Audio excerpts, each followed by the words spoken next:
Avoidants are notorious for coming back when no contact is used. But what about when the dumper is actually anxiously attached? It's not as common. The majority of dumpers are avoidants. They have a tendency to shut down and discard their partner because they view relationships as optional. Anxiously attached people tend to put a priority on the relationship and put a priority on their partner. But what about when the anxious person is the one to end the relationship? Well, if the anxious person is truly done, they're done. They've given their all. They've given everything they can to this person and are emotionally exhausted by getting little to nothing in return, by only getting breadcrumbs.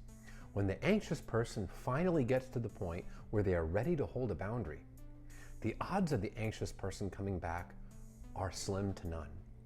Often, anxiously attached people that are truly done with the relationship will have to do things like block their avoidant partner, but block their ex, remove them from social media to reduce temptation to try to reach out to this person. Because when anxiously attached people move on, they move on.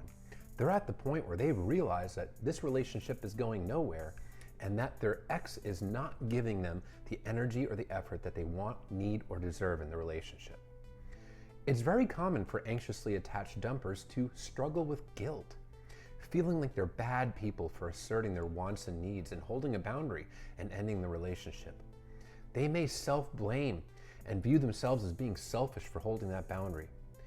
So for an anxious person who generally struggles with boundaries to begin with, for an anxious person to get to this point, that means that they are emotionally exhausted and they have nothing left to give to their ex, and they're truly ready to move on and heal.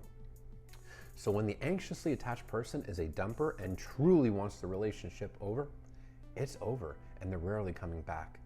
Now, they will still be in pain.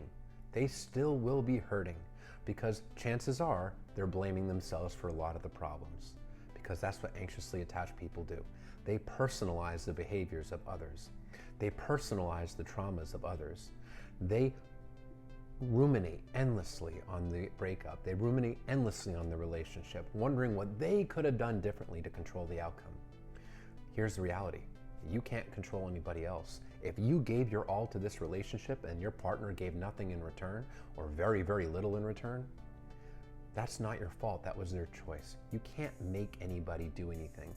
No matter how perfect you are, no matter how wonderful you are as a partner, you can't force somebody to want to give of themselves. You can't force somebody to be emotionally available. You can't force somebody to truly care about your own wants and needs. So holding boundaries is not a selfish thing to do. Looking out for your own mental well-being is not a selfish thing to do. So if your needs were truly not being met and you gave this person endless chances to meet your needs and you have to walk away, you can hold your head high and know that you actually gave that relationship every opportunity to succeed. And this person just chose not to participate, and that's not on you.